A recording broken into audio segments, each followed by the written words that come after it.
an la ilaha illallah wa asyhadu anna Muhammadar Rasulullah. Ilahi anta mansuri wa liwaka mansuri a'bini mahabbaka wa mahabbaka.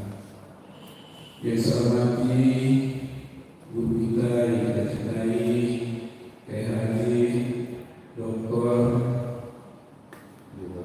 Buhari Muslim. Yang saya hormati bapak-bapak, ibu-ibu, para jemaah Masjid Nurul Iman dan masjid sekitarnya yang dilakukan satu persatu.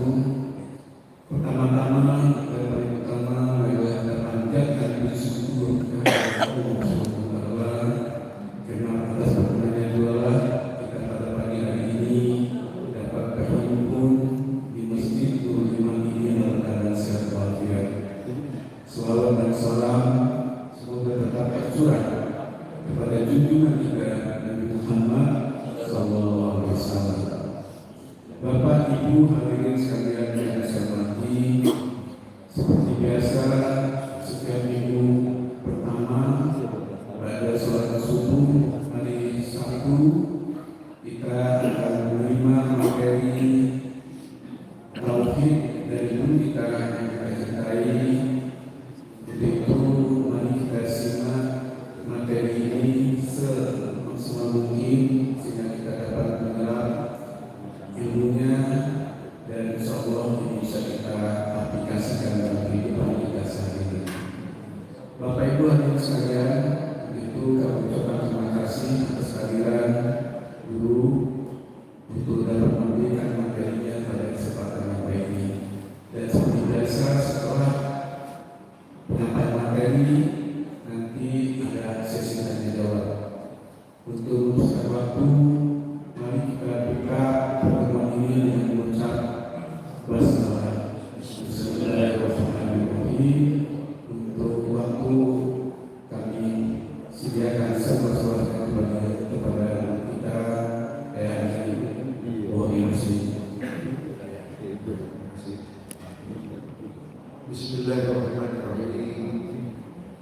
Assalamualaikum warahmatullahi wabarakatuh. Alhamdulillah wassalatu wassalamu ala Rasulillah wa ala alihi wa azwajihi wa dhurriyyatihi wa ashabihi wa tabi'ihi wa man wala la nabiyya ba'dahu. Amma ba'du. Alhamdulillah, segala puji dan syukur kepada Allah Subhanahu wa Ta'ala. Salawat dan salam kepada Nabi kita Muhammad sallallahu alaihi wasallam. Juga kepada keluarga beliau, para sahabat, para tabi'in dan segenap umat Nabi Muhammad sallallahu alaihi wasallam. Bapak Ibu Saudara jamaah pengajian rutin Masjid Nurul Iman rahimahullah. Materi kajian kita yaitu tentang akidah tauhid. Dan akidah tauhid itu apabila seseorang melihat segala urusan itu datangnya dari Allah Ta'ala. Baik yang kita harapkan, yang kita selalu berdoa, yang kita inginkan maupun yang kita tidak inginkan, yang baik maupun yang tidak baik, itu semuanya datang dari Allah Subhanahu wa Ta'ala. Bahkan hakikat tauhid itu dia tidak lagi melihat faktor sebab akibat. Sebab yang namanya sebab akibat itu relatif. Kenapa saya katakan relatif? Karena Allah Subhanahu wa Ta'ala memang secara umum menerapkan sunnatullah. Contoh saja misalnya, kalau seandainya kita bekerja dengan sungguh-sungguh secara sunatullah, maka kita akan mendapatkan. Kalau seandainya seseorang itu malas, maka dia tidak akan mendapatkan. Itu sunatullah. Kalau seandainya dia selalu berusaha hidup bersih, maka sunatullahnya dia sehat.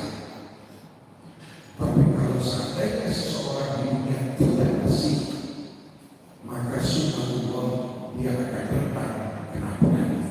Itu dia sunatullah. Tapi di sisi lain, kadang-kadang Allah itu tidak menerapkan sunatullah, melainkan menerapkan qudratullah. Jadi kalau sunatullah itu kita sebutnya hukum alam. Tapi kadang-kadang Allah tidak memperlakukan itu. Ingat kasus Nabi Ibrahim alaihissalam membakar hidup-hidup. Kalau sunatullah tidak terbakar beliau, tapi tidak. Nabi Musa tatkala dikejar oleh Fir'aun, di hadapannya laut merah. Sunnatullah Nabi Musa alaihissalam dia tegak, tapi qudratullah, kekuasaan Allah terbalik. Nah, disitulah sebabnya orang yang betul-betul memiliki akidah tauhid, sekali lagi dia itu memang sudah melihatnya itu Allah lah segala-galanya. Makanya misalnya katakanlah dia itu sudah berusaha, bekerja, banting tulang, dia dapat, dia akan bersyukur. Kalaupun dia tidak mendapati apa yang dia inginkan, dia yakin bahwa Allah menginginkan hal baik itu adalah hal yang baik, dan dia tidak akan benci, dengki kepada orang lain. Masa papai dengan cara masa kalah selalu murah. Ada kalau sunnatullah, ya tentunya penghasilan sangat lebih besar daripada si murah, daripada si ketek. Sunnatullah seperti itu. Tapi ingat, hidup ini tidak selamanya berjalan dengan sunnatullah, melainkan ada qudratullah di sana. Nah, inilah dia orang yang sudah memiliki hakikat tauhid di dalam diri. Dia selalu tersenyum, dia tercermin kebahagiaan, ketenangan jiwa. Kenapa? Ayyal insan al-umur kullaha min Allah Ta'ala, bahwa segala sesuatu itu datangnya dari Allah Subhanahu wa Ta'ala. Itu tidak lepas berdasarkan kehendak Allah Ta'ala. Sama misalnya orang yang memiliki hakikat tauhid ini, la khaufun 'alaihim wa la hum yahzanun. Dia tidak pernah ketakutan menghadapi masa depan. Segala macam upaya, segala macam usaha, orang ingin menghancurkan dia, Allah ingin memfitnah dia, bahkan ingin menghabisi dia. Yang penting dia berikhtiar, yang penting dia itu memperkuatkan dirinya, selebihnya dia berpasrah kepada Allah Ta'ala. Nah, ini sudah bahwa orang yang memiliki hakikat tauhid dengan orang yang belum mencapai hakikat tauhid ini. Nah, kemudian apa sih keutamaan kalau seandainya kita sudah memiliki hakikat tauhid tadi? Kita sudah melihat segala sesuatunya, kita kembalikan kepada Allah. Kita tidak lagi melihat kepada sebab-sebab, akibat-akibat atau ikhtiar-ikhtiar. Apalagi kita tahu Bapak Ibu Saudara, yang namanya ikhtiar itu, usaha itu sekali lagi itu sifatnya adalah relatif. Banyak contoh-contoh, kadang-kadang ada orang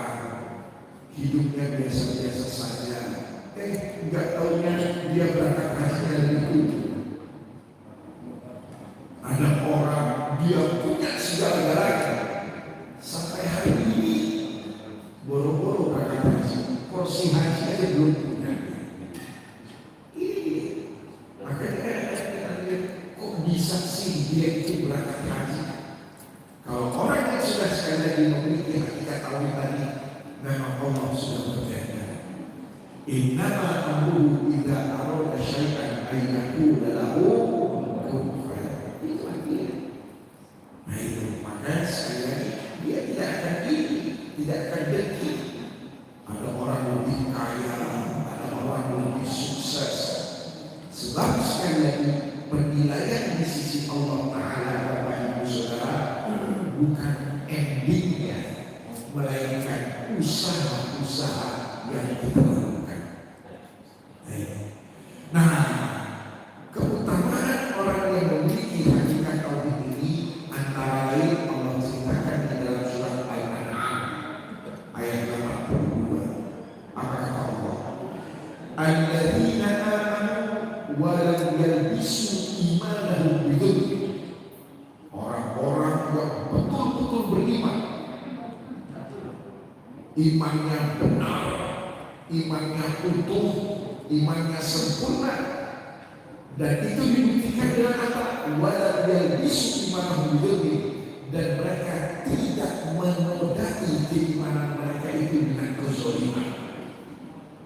Ulama-ulama tafsir mengatakan zalim yang pertama dan utama adalah syirik.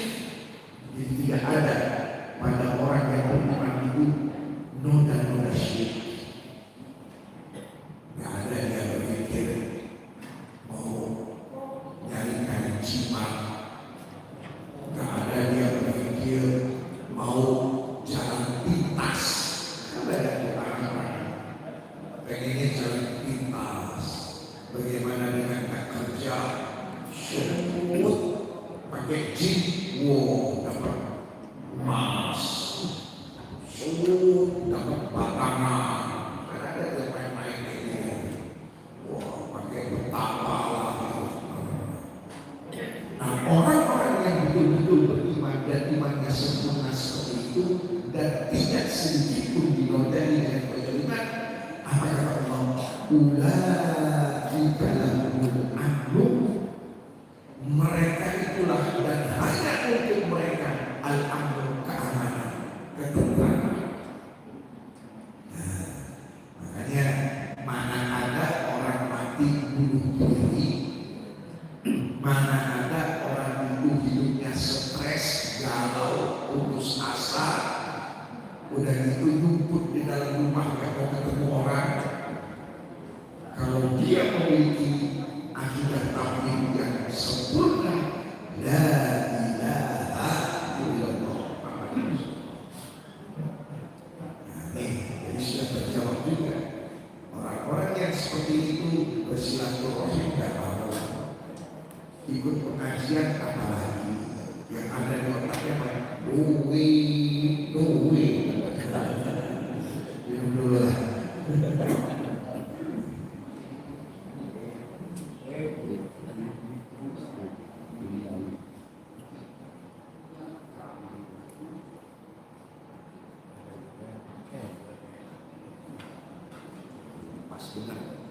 Saya habisin dulu ya.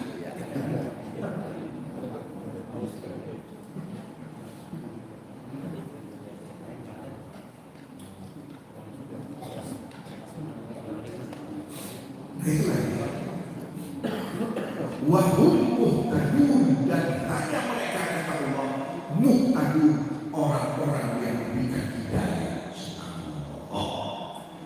Jadi Bapak Ibu Saudara, indikator orang yang mendapatkan hidayah dari Allah yang selalu setiap rakaat kita berdoa ihdinas siratal mustaqim, terjawab. Orang yang mendapatkan hidayah itu adalah orang yang jiwanya tenang dan tentram. Kenapa dikasih Allah ketenangan, ketentraman? Karena mereka memiliki akidah tauhid yang utuh dan sempurna. Itu jawabannya. Dan ini semestinya target yang ingin kita cari. Karena kita tahu hidup kita ini penuh dengan permasalahan. Masalah dari istri, masalah dari suami, masalah dari anak, tetangga, itu masalah hidup. Belum lagi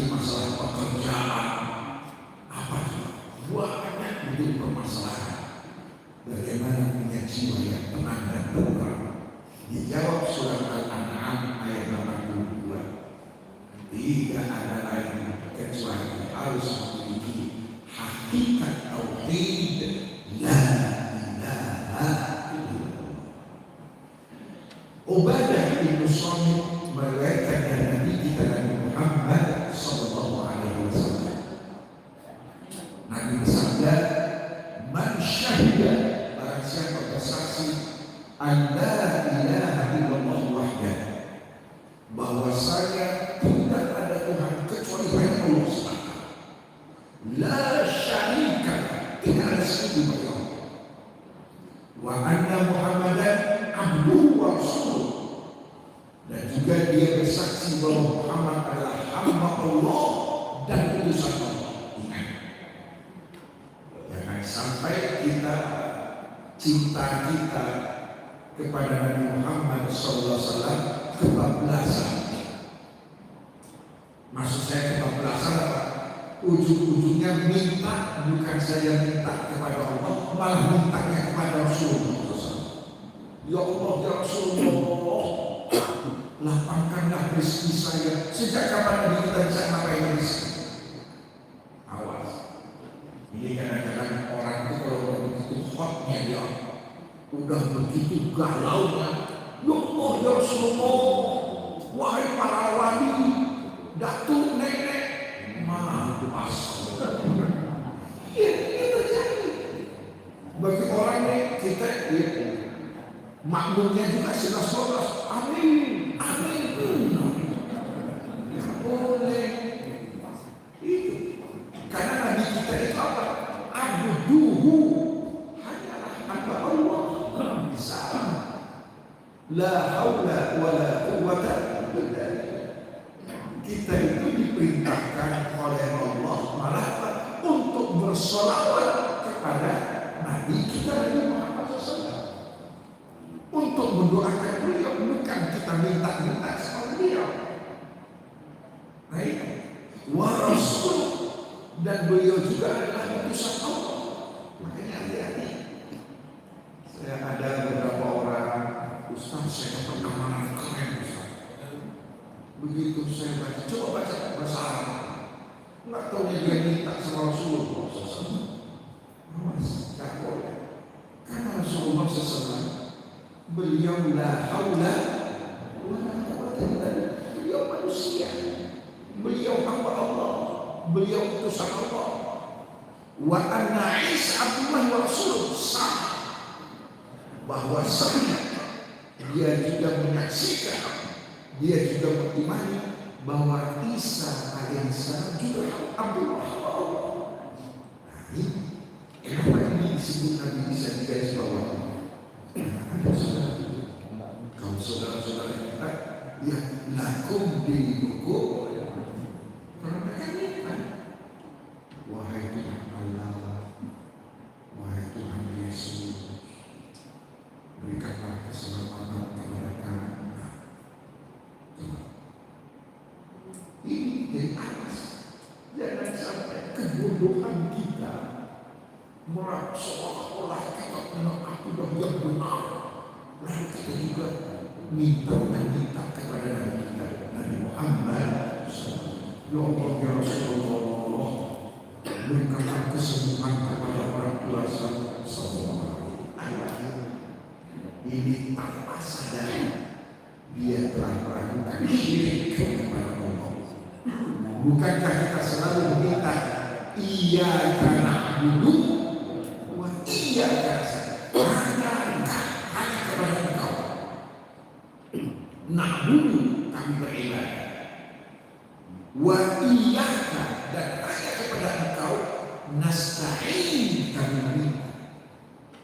Jelas itu tandanya dia cuma membaca Fatihah, tetapi dia tidak memahami isi kandungan Fatihah. Apalagi yang jimat, ini dia bikin hoki. Sehingga kadang-kadang kadang-kadang maaf ya, dia akan berdagang. Oh, kalau dia dapat uang kok apa itu? Maaf ya. Kalau dia tadi malam kan apa? Kalau tak final ya, Persib lawan PSS. Itu saya batin. Kenapa? Karena yang kiper Persib itu begitu ada yang mau nendang dari PSS, bolanya dipegang dulu sebenarnya. Tahan dia, udah dipegang, baru dia tahu.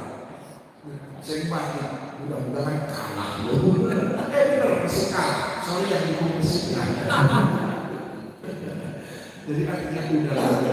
Ya kadang-kadang nggak tahu ya, mungkin dia apa punya sugesti dan sebagainya. Padahal kayak gini kan betul-betul kembali kepada keterampilan. Coba ya, yang namanya kalau kita nonton Eropa main bola itu nggak ada yang berebut mau megang bola itu lagi. Jadi udah aja. Jadi kelemahan kita jangan dipelampiaskan dengan cara-cara seolah-olah dia udah pegang, masih pegang di bola. Nggak tahu yang gol ya.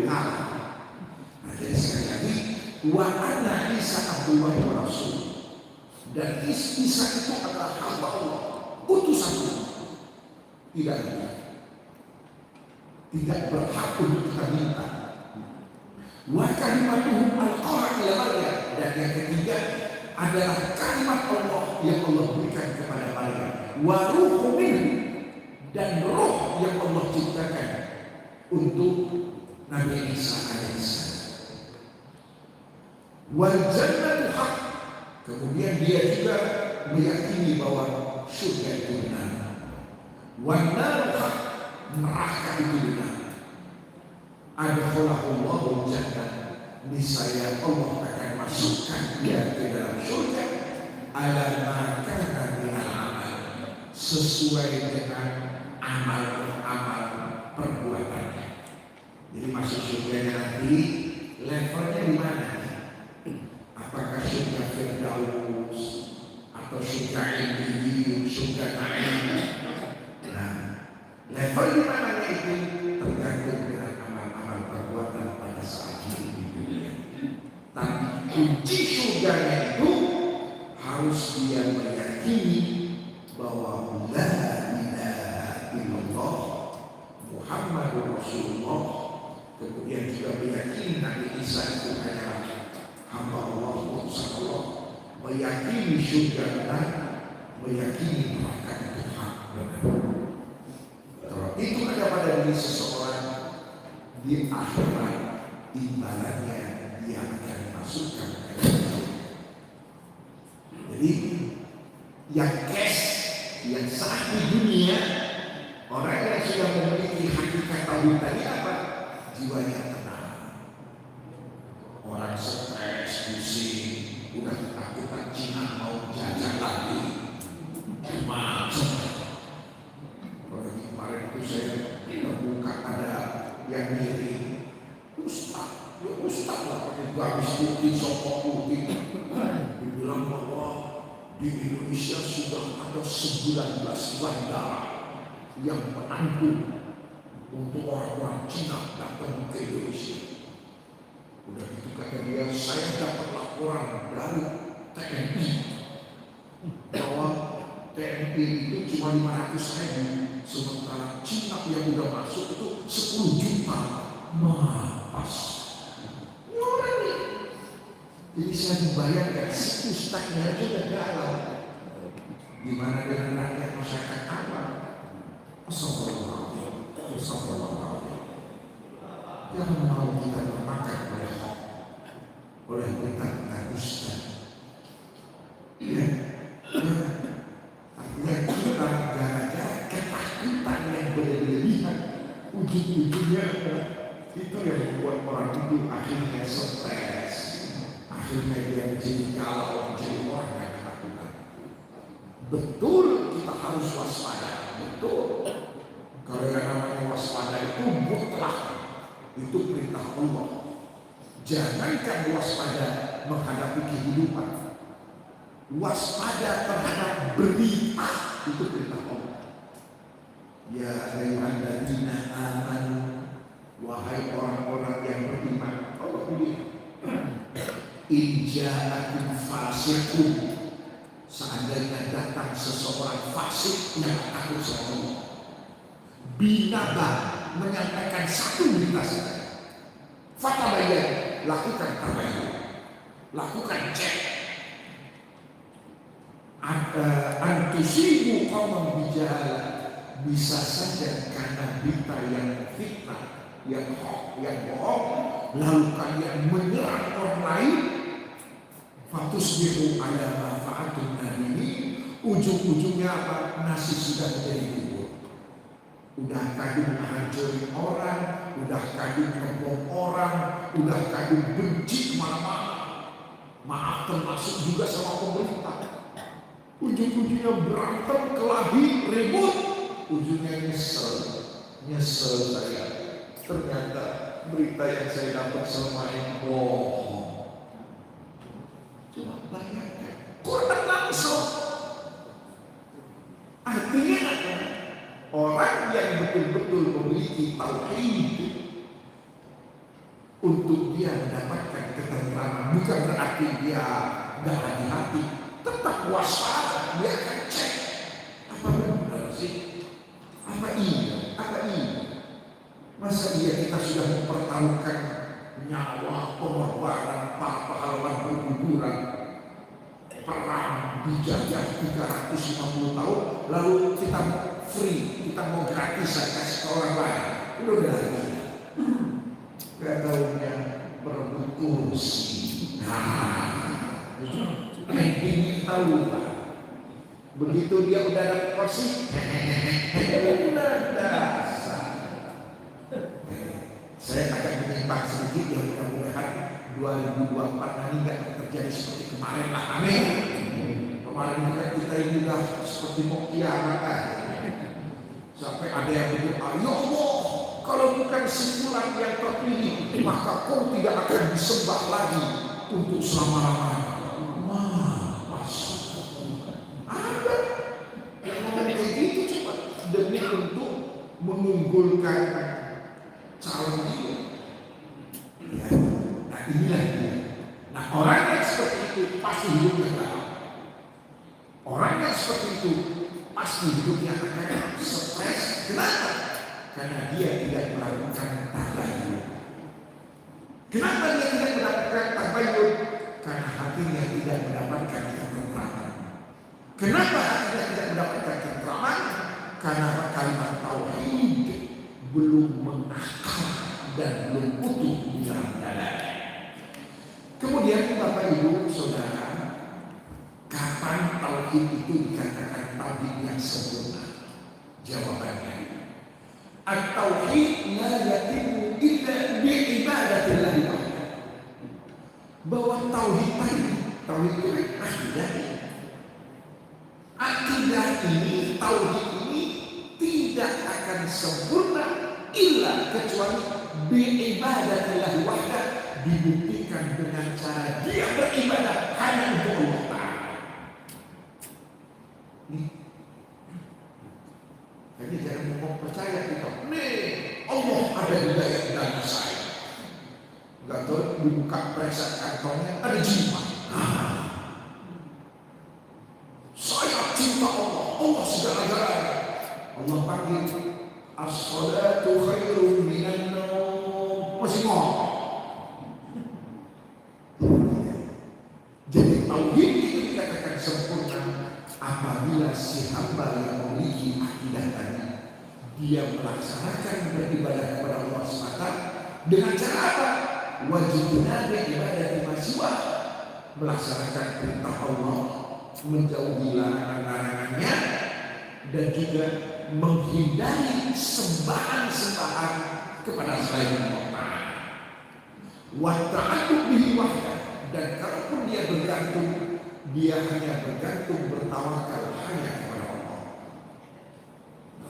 Wa adamul iktifad ila masbah, dan dia tidak perlu menoleh ke kiri dan ke kanan untuk dia bergantung kepada selain Allah, apalagi kepada sesuatu yang haram.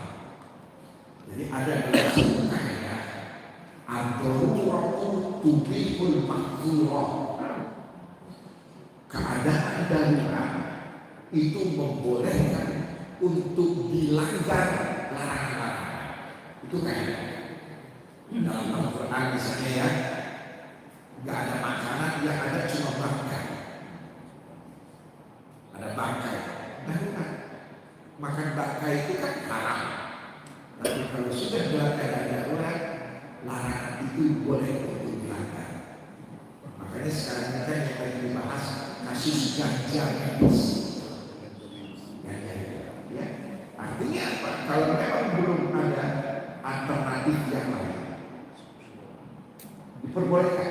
Tapi bukan dihalalkan. Tolong dibedakan antara diperbolehkan dengan dihalalkan. Kalau diperbolehkan itu, ya namanya keadaan darurat. Makanya sekarang lagi dikaji. Yang pertama, dikaji secara medis apa betul ganja itu memang seperti itu. Dan yang kedua, tidak ada atau belum ada obat halal. Itu benar. Saya ingat dulu awal-awal meningitis orang yang berangkat haji itu, awal-awalnya itu menggunakan produk yang ada unsur media babi. Tapi sekarang sudah tidak ada ya, karena sudah ada pihak yang lain. Nah, itu. Jadi itulah dia. Ternyata Allah Ar-Rahman Ar-Rahim yang begitu sayang, begitu pemurah, yang begitu cinta kepada kita hamba-hamba, sedikit pun tidak ada mempersulit. Bahkan sekali lagi, yang haram pun bisa dibolehkan kalau memang kondisi darurat. Ya. Nah, kemudian wal inqiyad wa taslim lillahi fi kulli syai'. Dan dia siap mematuhi Allah, menyerahkan jiwa raganya hanya kepada Allah dalam keadaan apapun, dalam keadaan suka maupun duka. Nah, itu maksudnya apa? Umumnya manusia ini kan itu kalau udah kepepet, kalau udah terkesan, kalau pakai sama Allah. Nah, tapi kalau dia belum kepepet, masih ingat sama hidupnya, masih ingat sama kasak kusuknya. Begitu dia buntu, ini baru dia ingat sama Allah. Awas, jangan lakukan. Wa isal kulli ma yuhibbullah wa rasuluhu. Yang kedua, kesempurnaan tauhid tadi, selain tadi akidah yang kuat, yang benar. Yang kedua, Isa mengedepankan apa yang Allah suka, apa yang Rasulullah suka, ketimbang apa yang disukai oleh dirinya. Banyak contoh-contoh. Semalam kurang tidur, misalnya kan, baru mau lelah, udah dipanggil as-salatu khairun minan naum. Coba, kalau kita lebih mengedepankan diri dulu, udahlah, Allah Maha Tahu, Allah Maha Rahim, molor-molor dikit gak apa-apa. Awas, itu yang kadang-kadang syaitan membisikkan. Ujungnya apa? Sholat duha sama sholat subuh satu paket. Awas, yang ketawa-tawa ini biasanya sih pernah melakukan. Kita sadar, dan itu adalah manusiawi. Tapi maaf, pertanda kita boleh memiliki kesempurnaan tauhid. Tapi jangan pula kita memaksa diri. Udah sakitnya berat, maksa mau berangkat ke masjid. Ujungnya sembako, masjid. Nggak boleh kurang. Jadi kita lihat kondisi. Bukan berarti bahwa kita tidak peduli dengan diri kita. Kita tidak peduli sama keluarga kita. Kita sangat peduli. Tapi kalau kepedulian itu bertentangan dengan apa yang Allah tetapkan, maaf, di sini kita diuji. Orang yang memiliki kesempurnaan tauhid, dia akan lebih mengedepankan apa yang Allah inginkan, apa yang Rasulullah SAW tetapkan. Dia abaikan. Bisa saja nanti dia dibenci sama keluarga. Boy, aku ini mau punya hajat saja, aku mau undang genjot. Berapa satu bantu aku. Genjot, ya bantu. Ayo, dangdut. Ayo, di sini kan dipertentangkan ya. Ini saudara, ya kita akan dibilang bakil, pelit. Di sisi lain, Allah melarang. Kenapa? Nanti akan muncul tuh paham yang cakap kecil, maksiat durhaka. Kalau orang yang memiliki sempurna tauhid, dia akan tolak dengan bahasa yang bagus. Saya akan bantu, tapi maaf untuk tunjuk saya tidak. Tapi untuk biaya konsumsi, untuk biaya wadah siap saya pakai. Tapi maaf, saya tidak ikhlas kalau uang saya dipakai untuk ngekejut tadi.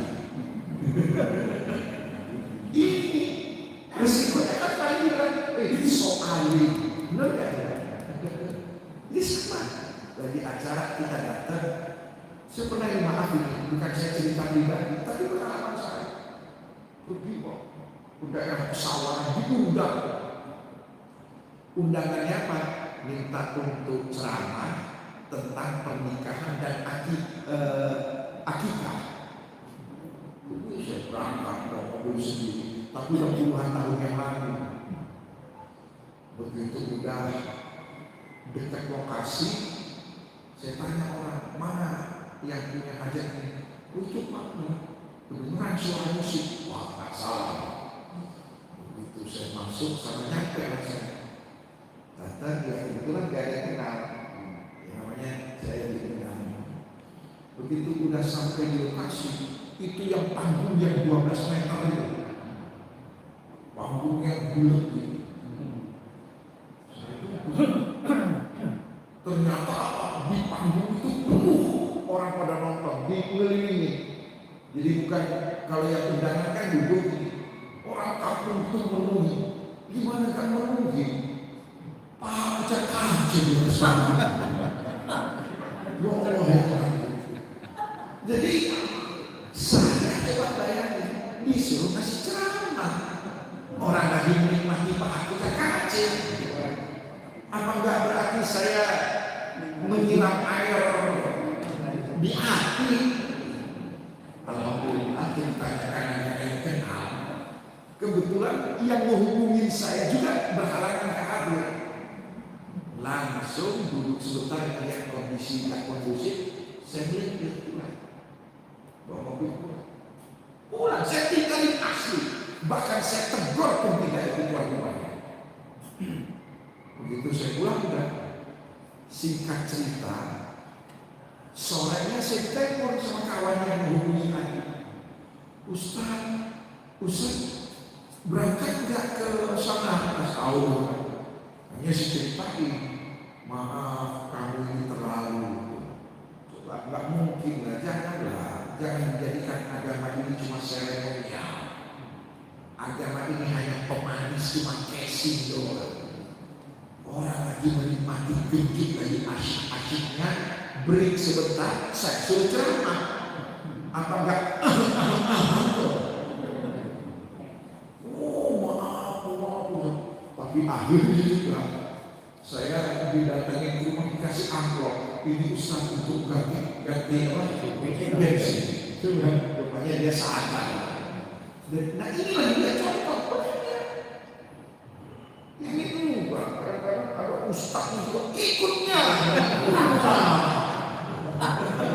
Waduh, karena tadi itu ada yang paham kita kacilkan. Wih, saya bilang ustaz. Nah, ini fakta. Tadi itulah dia. Ini ustaz karena dia manusia. Kalau ustaz ini malaikat, nggak akan begitu. Jadi jangan marahin ustaz. Cuma itulah dia yang namanya godaan hidup. Bagaimana? Ya mau dia disebut kiai, mau dia disebut ustaz, mau dia disebut ulama. Tapi kalau kepentingan sesaat masih ada pada dirinya, pertanda dia belum Nah, kemudian takdim ta'atillah wa rasulih ala ta'atillah. Dan dia mendahulukan taat kepada Allah daripada taat kepada makhluk Allah. Ini banyak juga kita yang bekerja biasanya. Bos maunya A, sementara Allah Rasul sudah ngatur B. Ayo gimana caranya? Orang tua kadang-kadang suka. Nah, dalam hal ini orang yang memiliki kesempurnaan tauhid, dia meyakini la ta'ata li makhluqin fi ma'siyatil khaliq. Tidak boleh kita itu mentaati makhluk kalau seandainya ketaatan kita itu justru kita durhaka kepada Khaliq, durhaka kepada Allah. Tapi tentunya namanya atasan, bos, orang tua nggak boleh dengan cara kasar, tetap dengan cara bijak, tetap dengan cara santun, supaya bagaimana dia tetap tahu bahwa kita adalah bawahan dia. Tetap nggak boleh melawan muncak-muncak. Orang tua nggak boleh kepada orang tua walaupun dia itu maaf berbeda akidah sekalipun tetap dihormati, tetap disayangi, tetap kita cintai. Apalagi kita tahu bahwa yang menjadi manusia beriman itu bukan urusan kita, itu harus ada kehendak Allah. Karena Allah lah yang memberikan hidayah, termasuk juga kepada atasan, bukan lawan-lawan. Ini juga ini emang dia itu pemberani sama atasannya jadi lawan. Itu kalau bahasa kita itu kunjong. Apa kunjong? Kunjong, bodoh. Iya, saya ingat kakak saya paling tua almarhum yang dokter hewan Berawi Hadi itu, saya ingat itu nasihatnya. Ke atas hormat, ke bawah sayang, ke sesama saling menghargai dan menghormati. Wow, itu prinsip hidup. Kalau kita memang mau hidupnya ya bisa dihargai orang dan bisa diterima oleh orang.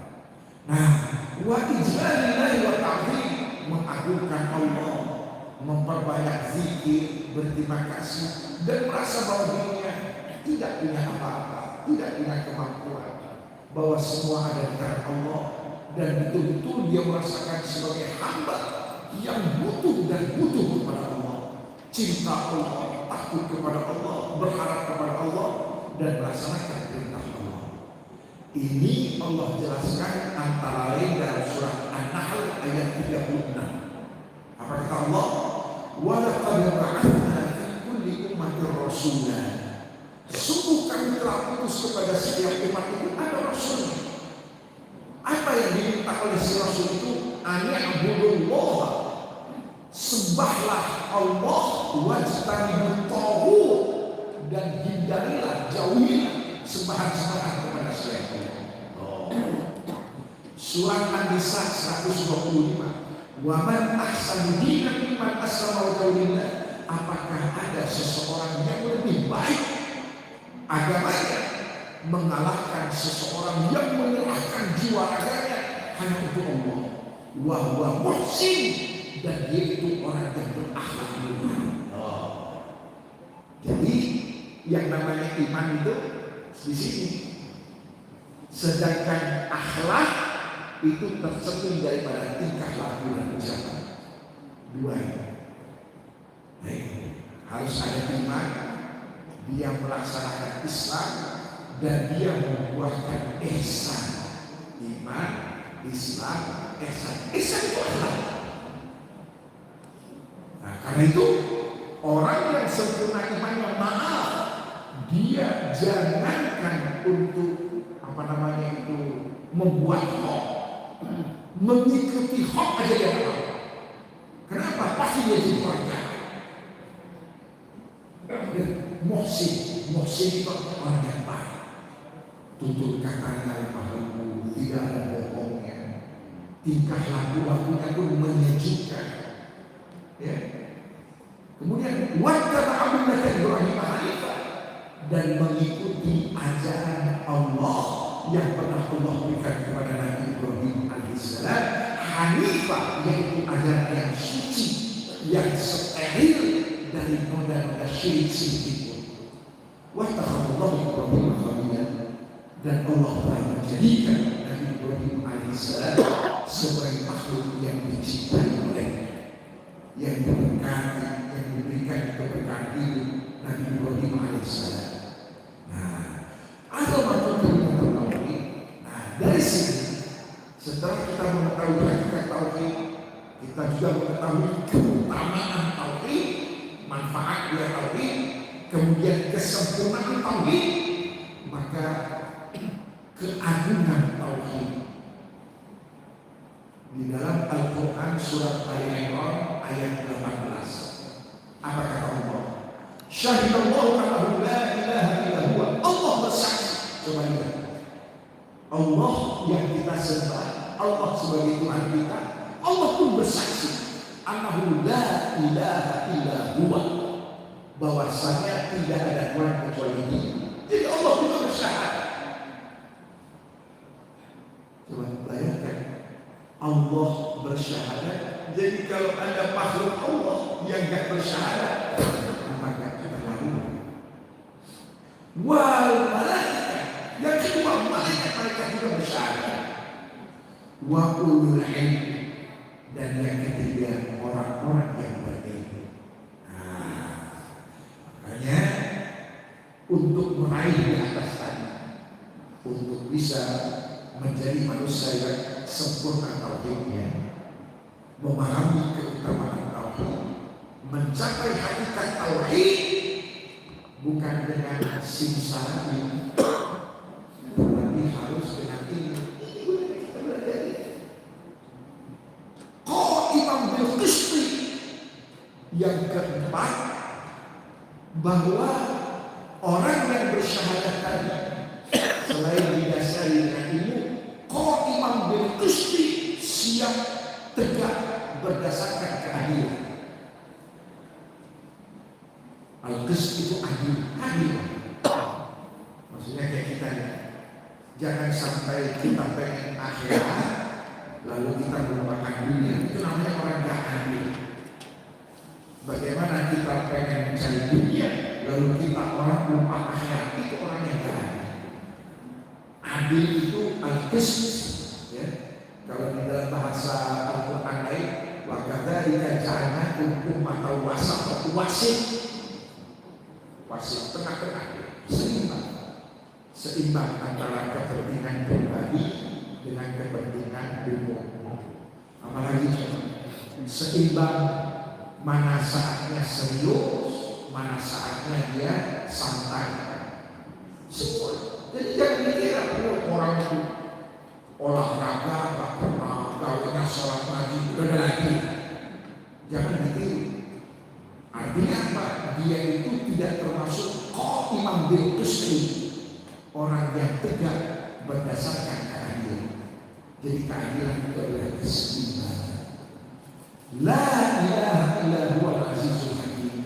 Tidak ada Tuhan kecuali Dia, Allah Al-Aziz, yang maha mulia, Al-Hakim, yang lagi maha bijaksana. Terakhir, Abdullah bin Amr pernah meriwayatkan bahwa Rasulullah bersabda, kata Nabi begini, Inna Nabiyullah Nuh, Nabi Allah Nuh alaihissalam, ketika datang wafat, jadi pada saat beliau menjelang wafat, beliau berkata kepada putranya, Inni qasun alaika Rasulullah, saya akan menyampaikan kepada engkau wasiat.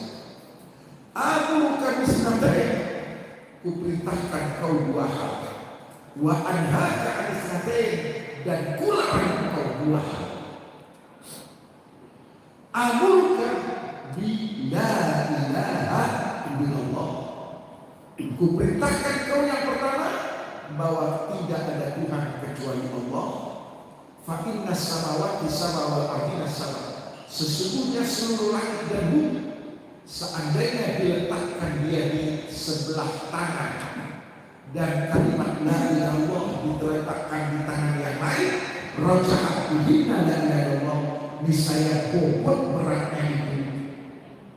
yaitu lebih berat kalimat la ilaha illallah. Coba, karena ada timbangannya. Jadi Nabi Nuh memberikan perumpamaan kalau seandainya seluruh langit, seluruh bumi ditaruh di sini, la ilaha illallah ditaruh di sini, maka timbangannya akan beratlah kalimat la ilaha illallah. Baik. Walau ada sesuatu pun akan terkubahan masalah la ilaha illallah. Kalau seandainya seluruh langit dan bumi itu diumpamakan seperti rantai besi baja yang kokoh, yang kuat, yang menyatu, maka kosong itu akan bisa dihancurkan dengan kalimat la ilaha illallah.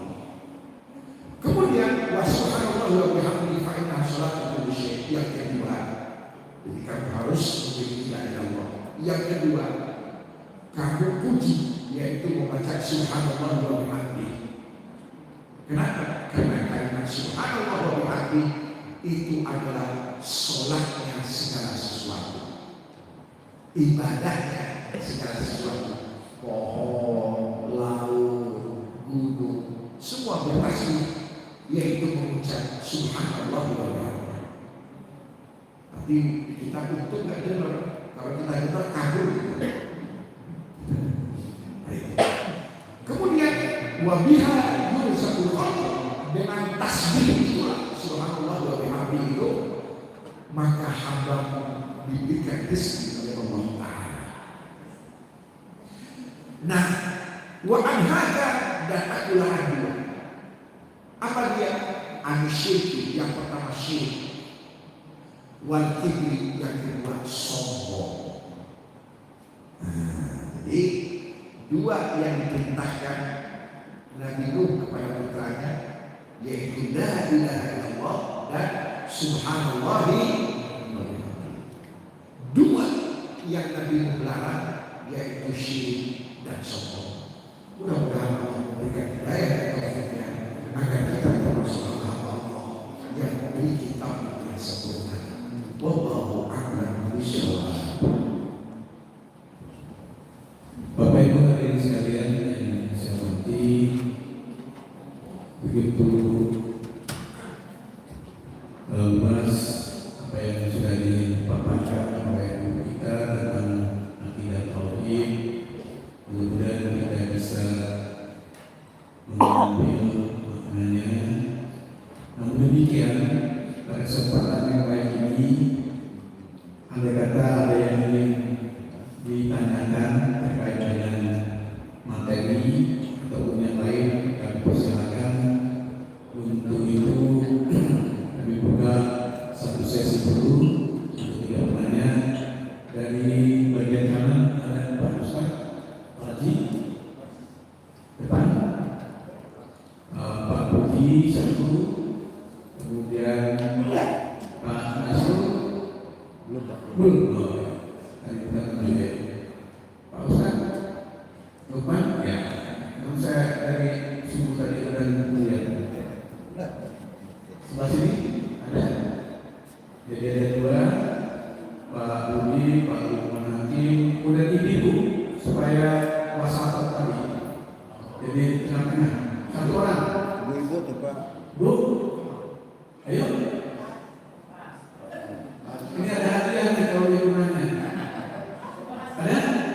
Kalau nggak ada, ya udah. Saya silakan Bu Bapak Budi. Terima kasih. Assalamualaikum warahmatullahi wabarakatuh. Waalaikumsalam warahmatullahi wabarakatuh. Tadi saya kasih bersama seperti pinggir dan bukan pinggir yang juga persoalan itu tadi. Kalau benar pinggir kayaknya nggak asing di telinga kita sebagai kaum muslimin Pak Ustaz ya. Yang saya katakan terkait dengan pinggir itu kan biasanya nih ada istilah nyawer. Nah, bagaimana hukumnya orang yang nyawer itu gitu? Mulai dari acara reuni kadang-kadang, pokoknya acara dan nyanyi-nyanyi gitu. Mulai nih 5.000, akhirnya mulai tuh termasuk Mama Dok presiden nyawer gitu. Nah, bagaimana hukumnya yang menyampaikan hukumnya di mana dan yang menyampaikan itu bagaimana hukumnya? Terima kasih. Assalamualaikum warahmatullahi wabarakatuh. Terima kasih bersama. Kemudian Pak Lukman, Pak Guru tadi mengenai itu pertanyaannya. Assalamualaikum warahmatullahi wabarakatuh. Ini Ustaz bertanya, kalau saya mengenai mungkin ada sedikit yang topik masalah berdoa kita. Masalah berdoa, ya. Sebagai Ustaz kan kita selalu berdoa yang aturan etika. Nah, sebagai Ustaz kita ketahui bahwa kita berdoa agar doa kita diberikan oleh Allah Subhanahu wa Ta'ala diawali dengan salawat dan ditutup dengan salawat. Nah, ini mau perjalanan mulai kenapa harus bersalawat awal dan akhir bersalawat. Itu saja. Assalamualaikum warahmatullahi wabarakatuh. Waalaikumsalam warahmatullahi wabarakatuh. Menonton kejut paham pucat kacir apa hukumnya? Haram. Kalau nyawetnya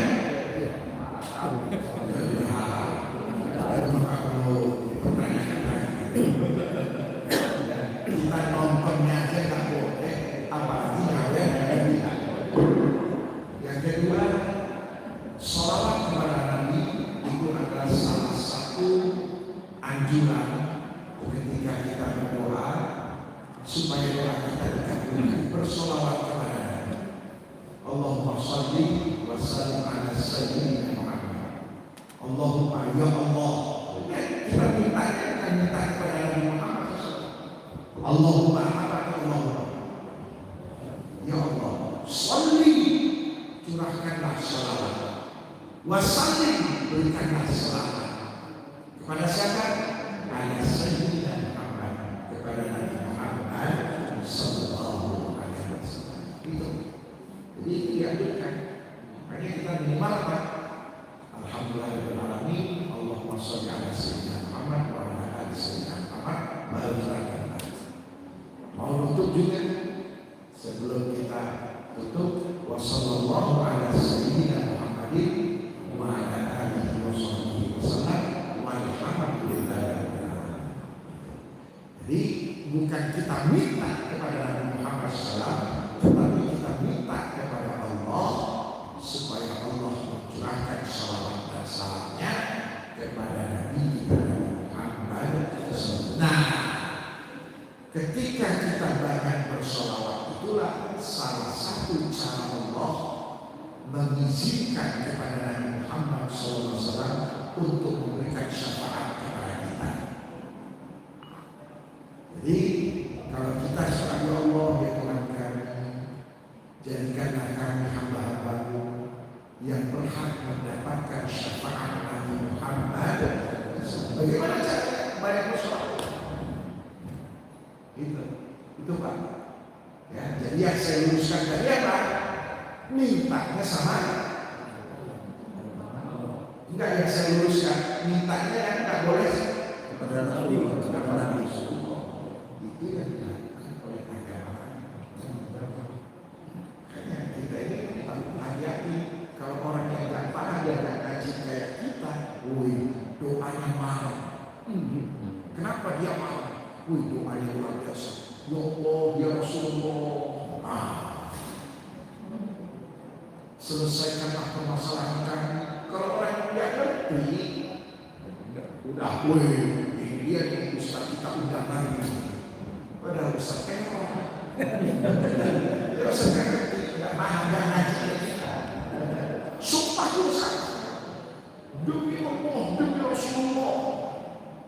Padahal Nabi sudah bilang, maka halifan falyahlil, siapa yang mau bersumpah, bersumpahlah dengan Allah. Kan kita tidak ngerti, itu wah. Kalau misalnya demi Allah, itu biasa. Kalau demi Allah Rasul, sumpah beneran. Itu banyak kita itu keawaman kita, ketidaktahuan kita, dan kamu belajar. Itu yang kadang-kadang membuat kita itu berlebih-lebihan. Makanya kalau misalnya kita melihat ada orang over berlebihan, yakinlah cerminan bahwa